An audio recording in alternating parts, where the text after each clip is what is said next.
Hello, and welcome back to I Ruined My Life on the Internet. Is that what this is called now? No, but it's what I feel like, just constantly.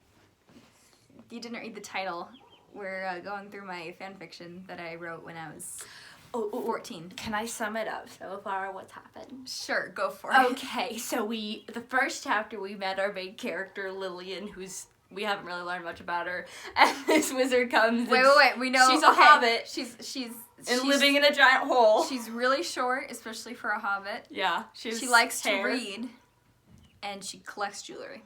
And she hears a knock at her door, and it's this wizard, and he's like, "You've got this ring. It looks like this, and it can do like anything, and there are gonna be a bunch of people looking for it, so you need to go destroy it." And she's like, "Okay, cool." And then he leaves. And then it's chapter 2 where he said you could have 3 people come along. So she chooses the 3 people, and they all miraculously are the first 3 people she runs into, and they all say yes. So she is very lucky because all 3 of her friends agreed to go, because she only has 3. Yeah. Me too. Yeah. Alright, so chapter 3 is fairly short. Yeah, now they're leaving. So we're going to do chapter 3 and chapter 4 in this episode. If we can get through chapter 3 without dying. Yeah. Alright, you ready? I don't think it can get any better than Gandalf the Gay and Lillian's giant hole. If you don't know what we're talking about, go ahead and just watch the first 2 episodes. What are you doing? Why are you here? I've put them in a playlist, so they should be easily accessible. Oh my gosh. Alright. Lord. Chapter 3, the start of the journey. Lillian awoke early, even before the sun had come up. She lay in her bed, taking in the comfort and softness of it, knowing that for the next few weeks, maybe even months, she would be sleeping on cold, hard ground. That's a mood. When the sun did come up, Lillian got out of bed reluctantly, pulling a shawl around her shoulders as the early morning was chilly. She packed a few last-minute things, a map, an extra water skin, buttons, and some hairpins, thinking to herself, who knows, they might come in handy. After eating a quick... You're gonna bring those up later? You'll see. Oh. After eating a quick breakfast, she brushed out and rebraided her hair and dressed in the outfit she had chosen the night before.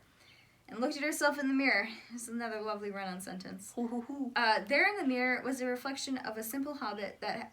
Oh, we get character growth! There in the mirror was the reflection of a simple hobbit that almost never went to parties, let alone the village, who was about to go to places she had only read about in her books. She felt braver seeing Sting at her side, but looking at herself she felt scared and stupid.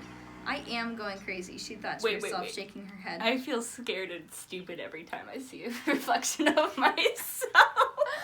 No! Oh, that's mean. That's so sad. Continue. I just had to make that comment. Suddenly, she heard a knock at her door. Jerking Lillian out of her thoughts, and she went to answer it. It was Agella, dressed a little like Lillian in a blue woolen dress and blue-green cape. She's like, where are we going? I know, exactly. She, too, had a belt with a satchel, and the handle of a knife was sticking out of it, although it looked to be just a kitchen knife. What a sentence. Me too. I think I'm crazy, but it'll be nice to see the world outside the Shire, Agella said, shivering in the early morning air. Am I too early? Yes. No, the wizard isn't even here yet, nor Macon and Margin, said Lillian. She sat down on the bench that she had in front of her hole and patted the space next to her for Agella to sit. Have I ever shown you Sting? She asked, pulling Sting out of its sheath. Agella's eyes grew wide. I've only heard it described in legend, Agella whispered, running her fingers down the flat side of the blade. It's so beautiful. Abruptly, she looked up. This sword did the stabby back in the day. Do you think it still glows blue when there are goblins nearby? She asked breathlessly. If it does, I hope it's orcs. Never will on this journey. And goblins. Whoa, it's both. Uh-huh. I need to rewatch The Hobbit. Yeah. And I need to read the book again. I've read it like twice. Lillian said, shivering as another cold breeze flew through the yard. I see you are ready to leave, said a voice. Lily and Agela both jumped and looked up. The wizard, Elot the Green, was standing in front of them. Kill him. You just appeared out of nowhere, Agela said in astonishment. I told you not to do that, Elot. Oh, we've switched it up. It's only 5 ellipses this time. Lillian sighed. Betrayed. He's the wizard, she said to Agela. I really wish he wouldn't appear and disappear like that. Ooh, passive-aggressive. Agela... Hey, Grace. Why was the wizard rich? Why? Because he run e-lottery.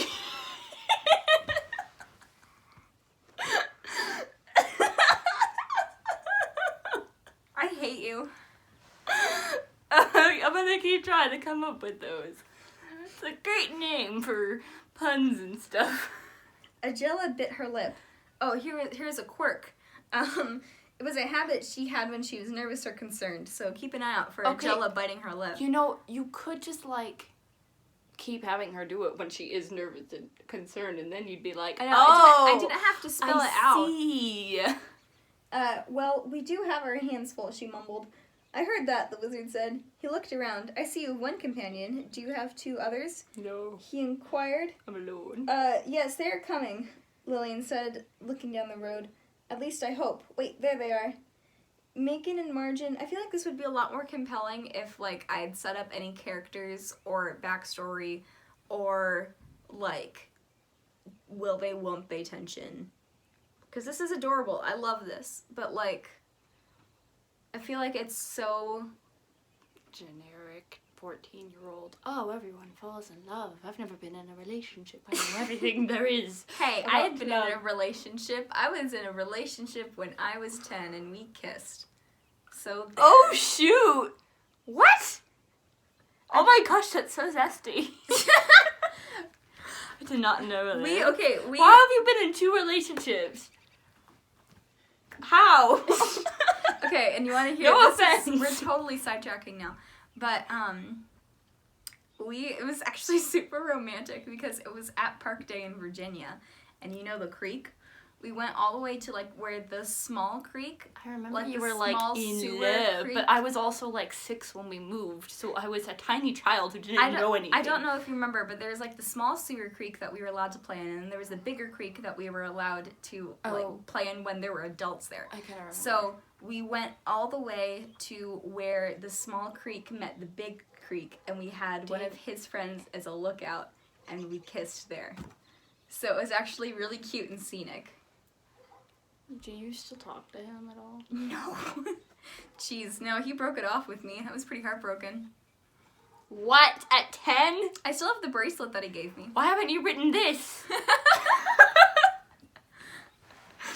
Man. Listen, my experience of romance is I watch way too many rom-coms, and so I know all there is to know about love. Your experience of romance is obviously. being fake in love with a senior in a Shakespeare play. With a senior? Oh yeah. And also yelling as you wish as you fall down a hill. Yes, that's the ultimate romantic gesture. The ultimate romantic Alright, gesture. we got way off topic.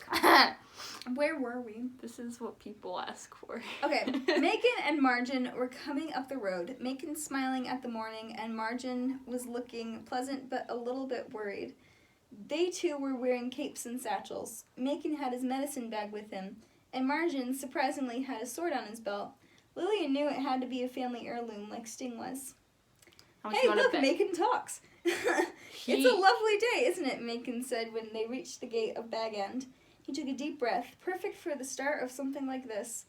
Then he saw the wizard and took a step back. The wizard chuckled. Don't be afraid of me, Macon, he said. I'm here to make sure nothing happens to you all on your trip. All right, then. I feel like Macon is a dry bagel. Said Macon, shaking off his fear. How did he know my brother's name? Whispered Margin to Lillian as he went to stand at Lillian's side. Lillian shrugged. He's a wizard, she whispered back. So then, are we ready to leave? Said Margin. Yes, oh God. Yes, but I wanted to say something before we go, Lillian said. Everyone looked at her. I love you. Well, since his... Margin. Later! You should have made them kiss when they were 10. It's not even in this book when they, like, actually, like, fall in love. So, I'm sorry. Dang it. Great. Well, You need to rate the rest of these. no, it's so bad. Well, since history was repeating, Lillian said, blushing at the attention, we should follow in my ancestors' footsteps and call ourselves a company, for the fellowship was the official name for Frodo and his companions. But they called themselves a company. God, I was such a nerd! Perfect, said Agella, smiling. When did you think of that? What, did you literally get it from the second company? Wouldn't they call them that? I think so, yeah. Oh my gosh. Last night, Lillian said, blushing even deeper. Then the company started to walk down the path of Bag End, and the journey began. That's the end of the chapter. Alright, now I get spicy. I don't even know what happens in this chapter. Alright, this will be fun for everybody. You should have pulled a Gerald Tolkien and, like, written like him, where you basically write a bunch of, like, stuff that's not really important, explaining what everything looks like, and then be like, and then this happened, and then go back to explaining, and then this happened, and then a really long, like, sentence about caves or something. Yeah. Trees. Or horses.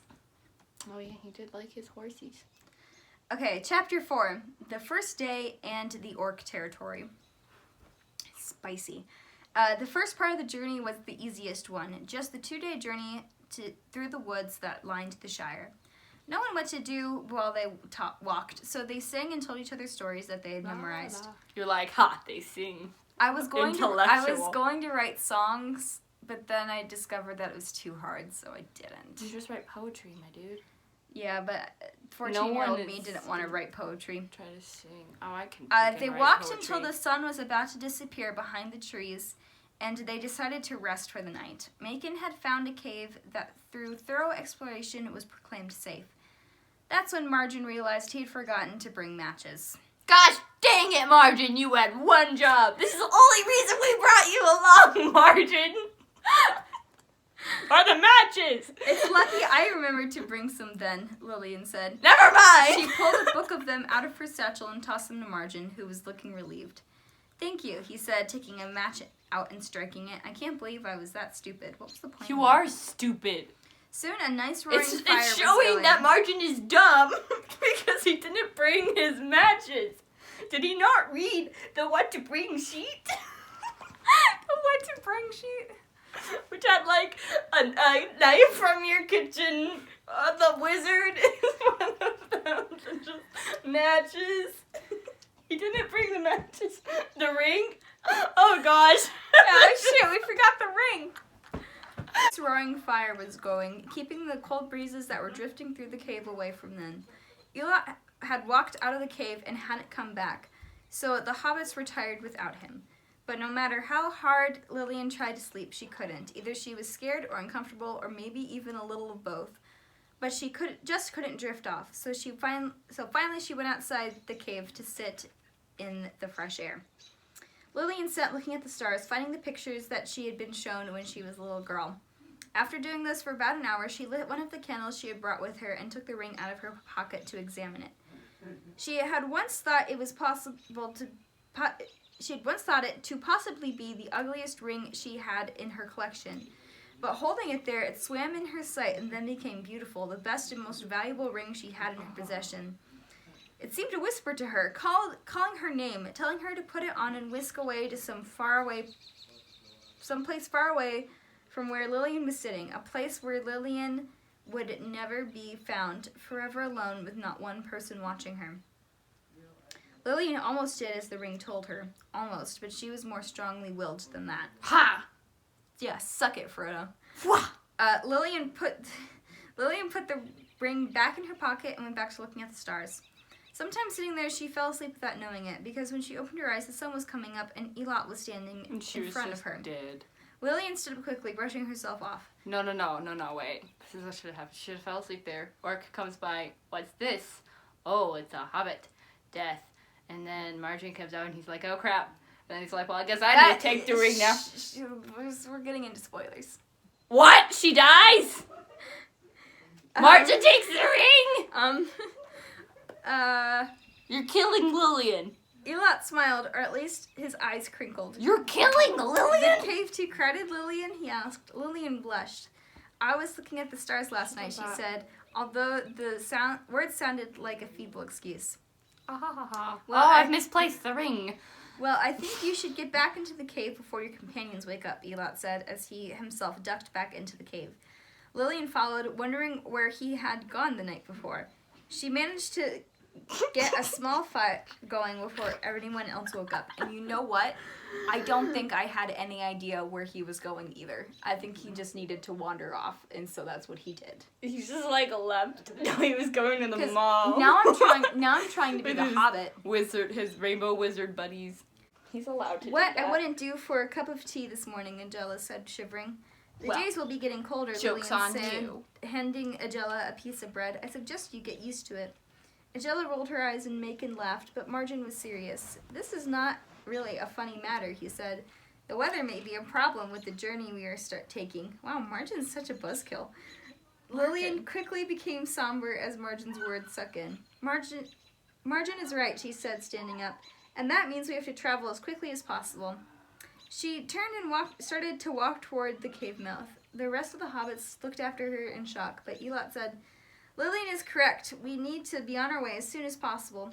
He pointed his staff at the fire, and it went out just like that, with no sparks, no smoke, and no sound. The hobbits looked at it shocked, but had no time to be, as Lillian was already almost out of their sight. When they caught up with her, panting heavily, Elot said, We are going into land that has been taken over by orcs that have been resurrected by Eslon.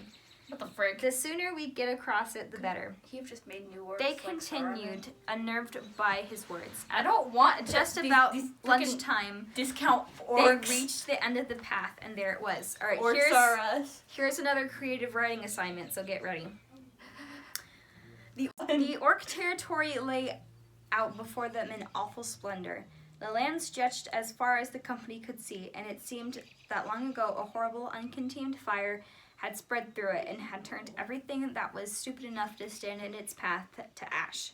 A chill, unwelcoming wind blew at them, making the nice autumn breeze at their backs abandon them at an instant, as if it could not stand the wind that had touched the orcs. The path turned from forest road of packed earth to gray, dusty ash that had ominous large footprints crossing this way and that. Even the sky had changed dramatically, going from a bright, cheery blue dotted with wispy clouds here and there, to a dark, stormy gray that seemed to only consist of clouds, and heavy ones at that. Lillian saw that in the distance, a high, rocky mountain rose, and on top of it a place that seemed to be the only place inhabited, with smoke that was just barely visible against the dark clouds coming from the top.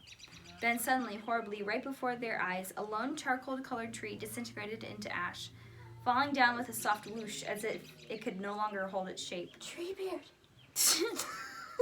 Good, die. No! It was one of the most awful places Lillian had ever seen, but as she thought, it was paradise for the creatures that inhabited it. She took a deep breath and stepped into the horrible place and started walking. The ash was as cold as the air, and it reminded her painfully of the sensation she got when she put on the ring, minus the burning on her finger.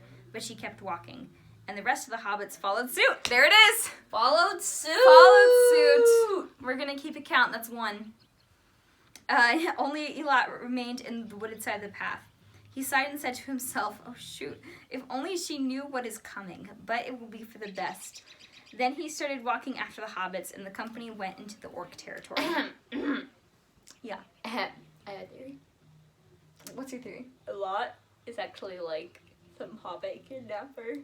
He shows up, right? This is really suspicious. He shows up, he's like, hey, you, what up, girl? Yeah, there you have this ring, and look, it makes you invisible. Maybe he's just like playing a trick or something, I don't know. And then he's like, you and 3 guests get a two-way trip to this fire mountain. Ooh! And then he just like kidnaps them and like freaking murders them. Cause this is what it sounds like. Like she has no idea who this is. Like, did Bilbo not know who Gandalf was? That's a pretty solid theory. Bilbo. Alright. I think Elot is a murderer of a lot of children. Just continue reading, okay? I'm sticking by this. He's the real villain.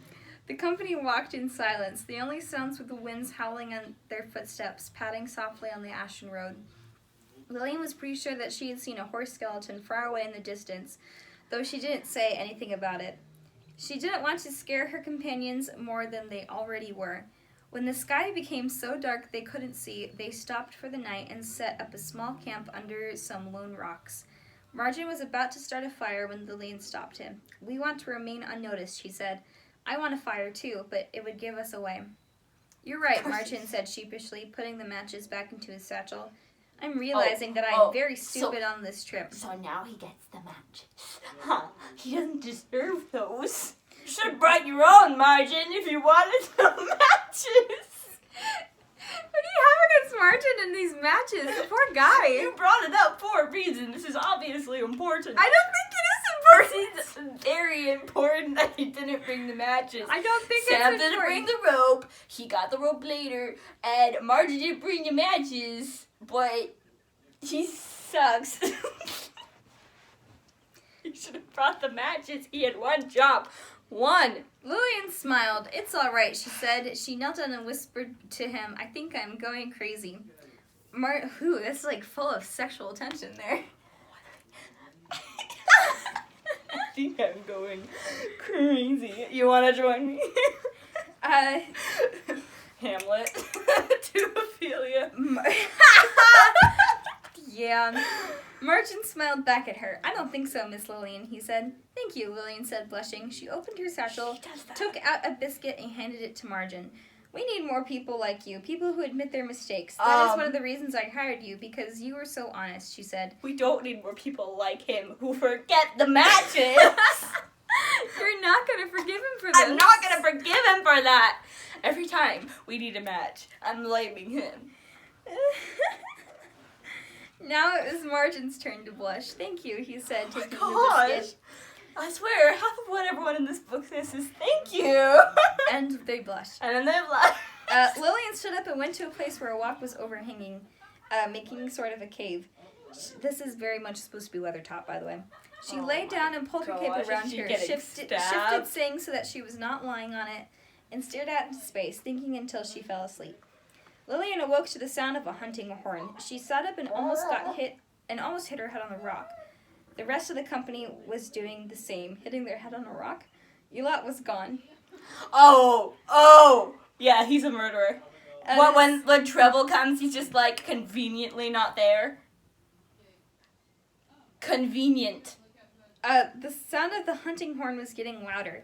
Suddenly, a tramping, running noise was heard. Lillian crawled out from under the rock and stood up, pulling out Sting. Hey, that works metaphorically and physically. Because she's under a rock, so she doesn't know what's going on.